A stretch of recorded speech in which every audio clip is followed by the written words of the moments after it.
Welcome to Lead Today with me, Kalina. Let's talk leadership.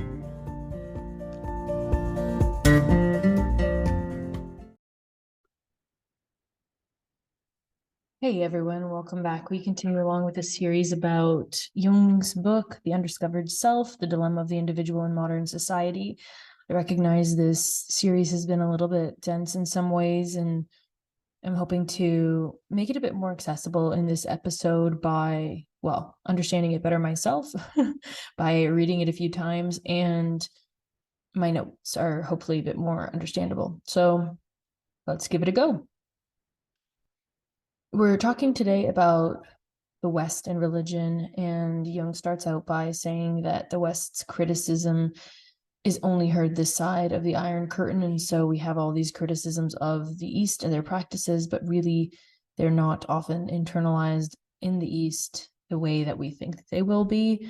He seems to think that our economic principles come with sacrifices, and the only way to break from tyranny is from the inside, which we already heard right in the first episode, and this theme runs through, which is we need to be analyzing life at the level of the individual.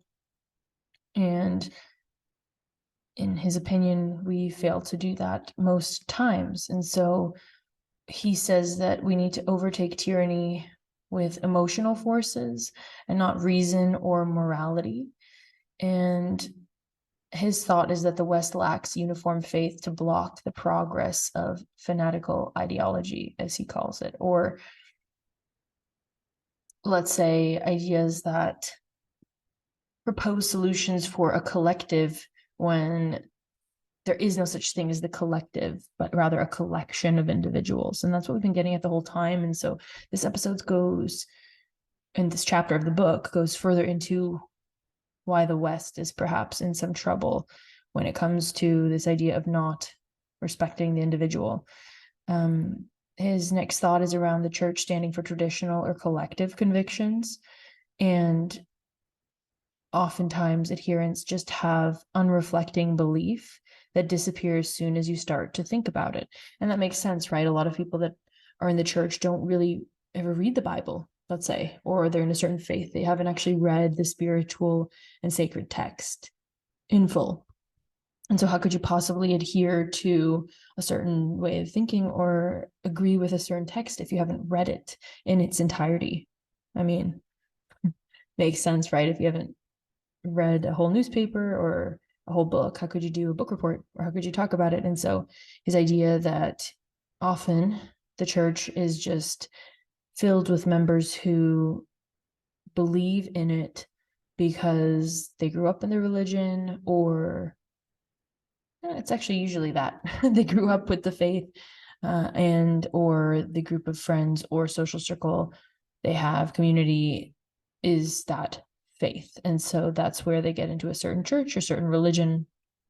And by religion, remember, he means the relationship, the individual's relationship to God. When we use it in society, it's what Jung defines as a creed, which is more of a belief system like what a church has with the collective. And so the issue is that if you just believe in something, you haven't actually had a personal experience with it. And so he's saying that we actually need a personal experience with God, with that source of power. We need to have that personal experience and relationship in order to actually believe in something like God. And just believing in it without reflecting is where the church seems to get into trouble, because when people start to talk and think, if they haven't actually experienced the power of being in relationship with God, then, well, what can they say? It's actually funny because with coaching, one of the first things I learned was, well, not to talk about it, but to experience coaching. And so I think it's similar with many things, that experience really gives you a depth of knowledge that just talking or reading about something can't. And so, well, he goes on to talk about mythological symbolism and how it's just that, symbolic and not to be taken literally. And so many people run into issues with the Bible or sacred texts because of the fact that they're taking them literally, which is the West's way of being reasonable or looking at morality, quote unquote. But not looking from an emotional, mythical, spiritual, symbolic standpoint. And so the example that he gives is that Christ rose from the dead, and that he's stating that we must understand that symbolically. So immortality or life after death. And he urges the reader to take Christian mythology and understand it symbolically for what it is, the meaning it's trying to convey, in not in a literal sense. And so this is where people get into trouble, I think, when they analyze. I think it's important to remember that Jung is not taking a side of church or state. He's actually probably renouncing both of them in a sense. He says there's a parallel between the state religion of Marxists and the state religion of the church. And he says that both demand unqualified submission. They curtail freedom, and freedom before God and freedom before state, is in question. And so I think we have to be very careful. Some people, maybe in the last episode, it's easy to assume that he's supporting the church over the state. But again, his main point is that any institution can become problematic when we analyze at the level of the collective, because there is no such thing as average. I think that's the point that comes up again and again. He keeps giving different examples, but that's really at the core. And he's saying that the church and the state are requiring unqualified submission, curtailed freedom. And that's not what religion is meant to be. Relationship with God is meant to be an individual experience that you have. Experience and relationship, meaning you have it as an individual with that force, with God, not interfered with humans. And so the church or the state is an organization of humans. And that's his biggest point, I think. And so he says that anyone who learns to submit to the collective belief renounces an individual freedom and responsibility, which is an interesting thing to add into the mix. There is responsibility that comes, of course, with freedom. And I think we forget that. We want the freedom without the responsibility, but that's not the name of the game. And he emphasizes that here, saying that there's a duty of responsibility that comes with individual freedom and analyzing at the level of the individual. Because it means that you can't just get away with it and blame an institution, blame the economy, blame an organization. You have to take it upon yourself to either accept or reject things. And well, that takes time. It's a lot easier to victimize and be hard done by institutions instead of standing up for yourself. And I get it, there are costs. There are costs to standing up when it goes against company policy or state policy. It takes a certain level of resolve to fight for what it is that you believe in. And it does feel like a fight sometimes if you're up against an institution. But the idea is that if you're submitting to the collective belief and you're not holding that line of your individual sovereignty, then you lose it or the line moves. And that's problematic. So if you're submitting to the collective belief and you persist in that attitude, his next point is that you can't think for yourself, and there's the infection of uniform one-sided idea, and he references Hitler's Germany, which, well, if there's this unquestioned submission that he talks about, then of course, right, there's one narrative, one side, one uniform idea that needs to be accepted. And if you're not taking on the responsibility of thinking for yourself, researching, looking into things on your own, well then, of course you're not. It's sort of course you're not thinking for yourself, and of course there's a uniform set of ideas if you don't think for yourself, question things, and you have to submit to a collective belief. So it all sort of ties into one and the same, doesn't it? He talks about how the West cherishes their worldview of statistic leveling down, materialistic aims, and scientific understanding, which we have to all agree upon the fact that science is ever changing. That's the whole point of science. It's a field of learning, and by learning, you have to continuously grow and change. And so to have a worldview that's scientific in nature would hopefully mean that you are willing to learn, shift, and grow with new insights. But people seem to see science as fact, which is complicated because there are facts of today, but the facts of today change tomorrow. So we've got to be really careful about this one, in my opinion. The West is problematic because there's no long-standing roots to ground the society in history. That's his point there. But then he says, okay, but Europe uses history to its own undoing with nationalistic and egoistic paralyzing skepticism. Nationalistic egoisms and paralyzing skepticism. And it's so interesting because some of the people I know in more traditional European countries are much more skeptical and very focused on their nations. Although I do see the nationalistic egoism coming into play in the West at times as well. But it's interesting how he says, okay, the West's problem is that they don't have enough history. They don't have the roots. But Europe's problem is that history that they do have really undoes itself. And so, well, he comes to the conclusion that the materialist and collectivist goal is in common with the West and Europe. So it seems to be the case that no matter if you have a long-standing history rooted in tradition, or you don't have that, you're not grounded in any roots, the same problems crop up to the surface of materialism and collectivism if we don't check ourselves and don't have the idea of putting the individual human at the center of all things. Well, then, no matter if you have the history or not, it seems to be problematic. And he says that we are in the century of the common man, but that human grandeur is an illusion. This part gets a bit... Reality is that man is a slave and victim of machines conquering space and time for him, intimidated by war technique meant to safeguard his existence, spiritual and moral threatened, disorientation, and abolished altogether. So, we're slaves and victims to our machines. The idea that the common man is at the center or being brought up, he seems to think is problematic. There's this sort of guise of freedom or liberty when really people are living in a similar, I suppose, restricted situation due to, now this is my opinion, but of course you have to work, right? And so whether or not you feel like you're free, really you are beholden to certain institutions and certain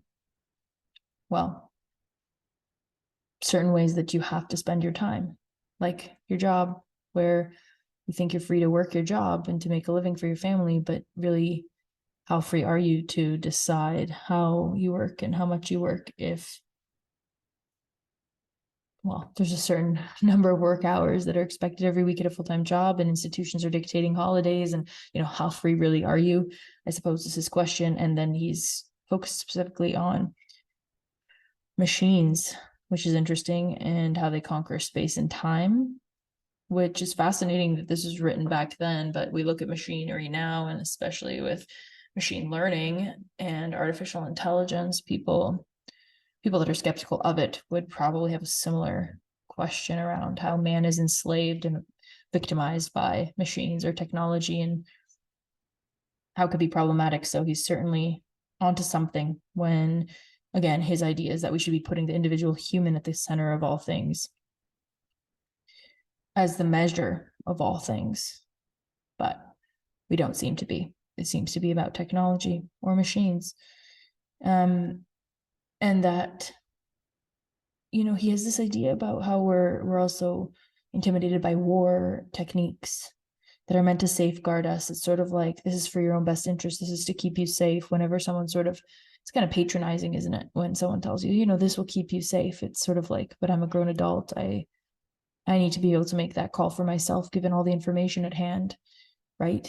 And so if I'm going to engage in life, I'm going to make those decisions. Again, coming back to the idea that if you renounce your responsibility to take care of yourself, then someone will be more than willing to swoop in and take on that responsibility. But at what cost?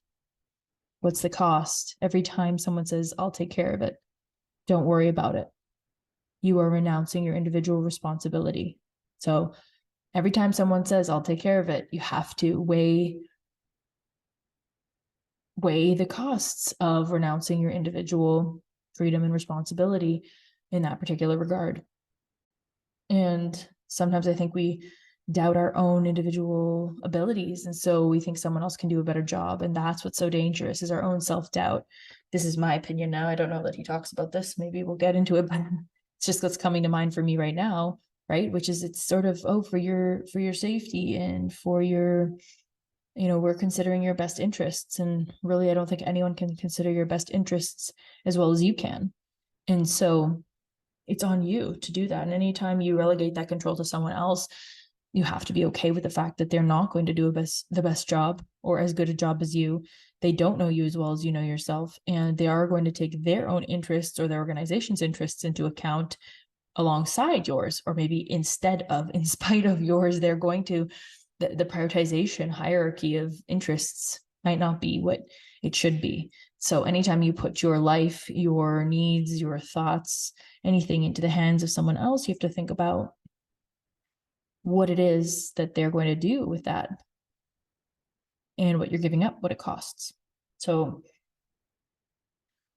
yeah, here we go into, it's a bit tough, but again, back to this idea of victimization and slavery. He's saying that all achievements and possessions really diminish him. And he references the fate of a factory worker under the rule of just distribution of goods. And what he's saying is that, in my estimation, we cling to the materialistic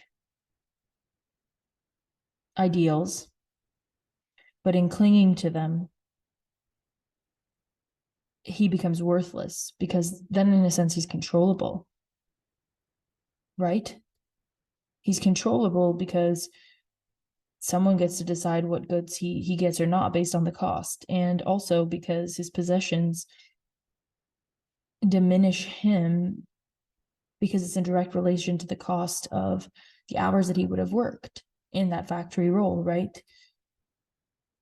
And especially the machination, like if you can make something into a machine, and we saw this a lot with factories, and as they continue to automate them, it's another kind of scary thing, which maybe that's not what he's talking about here, but certainly the idea that the factory worker is under the rule of just distribution of goods is a scary, scary thought. And I'll maybe just finish this episode by kind of reading his thought there.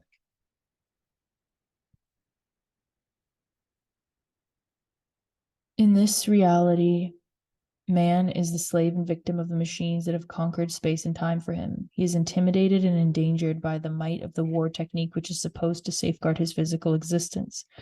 His spiritual and moral freedom, though guaranteed within limits in one half of his world, is threatened with chaotic disorientation, and in the other half it is abolished altogether.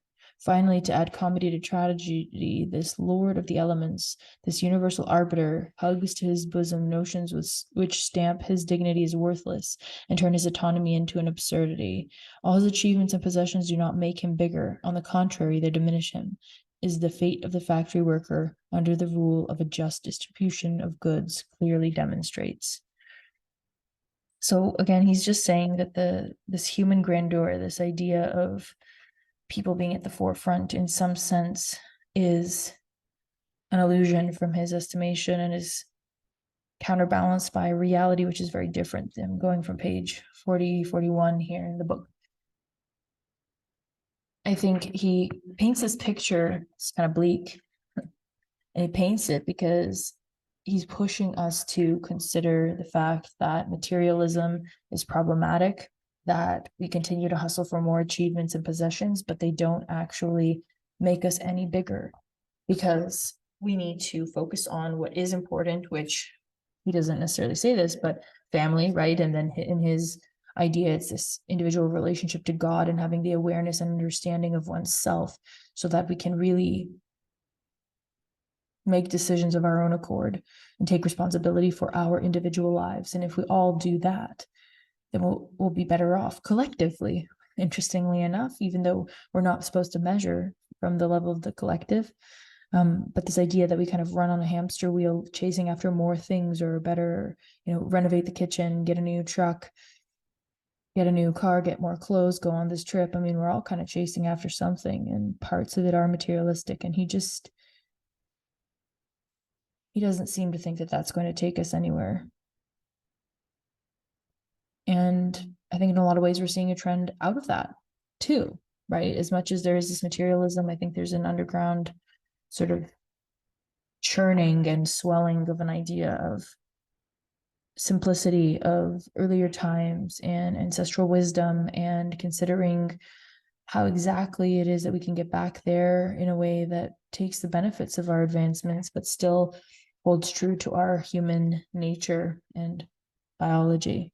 So, yeah, just a small chapter, hopefully, and a lot of this is me kind of layering into it. So don't read the book for yourself if you want his unblemished words. But overall, it seems to be that, well, here's another one that I'd like to read. It's page 37. People call faith the true religious experience, but they do not stop to think that actually it is a secondary phenomenon arising from the fact that something happened to us in the first place, which instilled, and then there's a Greek word, into us, that is trust and loyalty.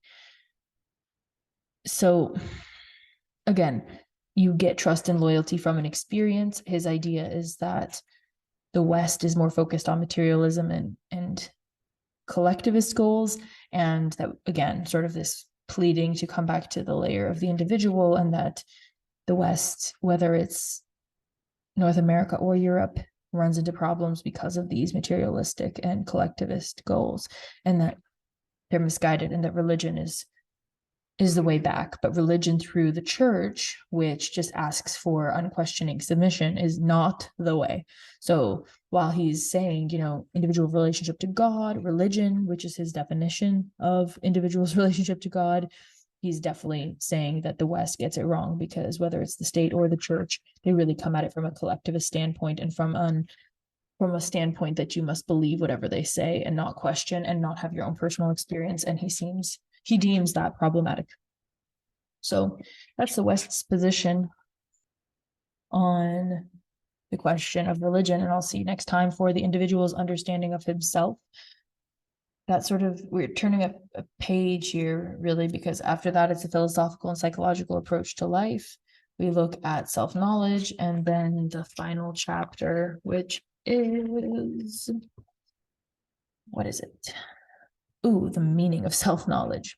So hope to see you there. We're making our way through, and I hope this is giving you something to kind of mull around in your brain. Where are you giving away your freedom and doing that by abdicating the duty of responsibility, your own individual duty of responsibility?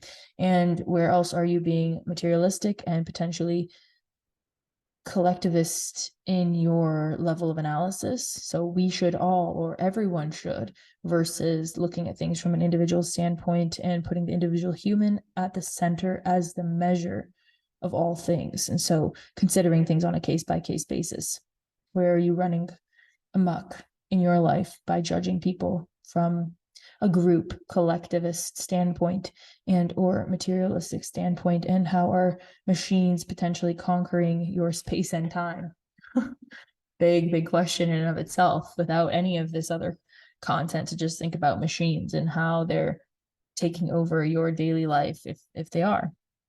So lovely to be here with you. I'll see you next time. And if you've enjoyed this, it would mean so much to me if you would subscribe or review the show. It's what really allows people to find this. And so anything you can do to share this podcast and any of the episodes that you've found meaningful with a friend would mean the world to me. So thank you again, and see you next time.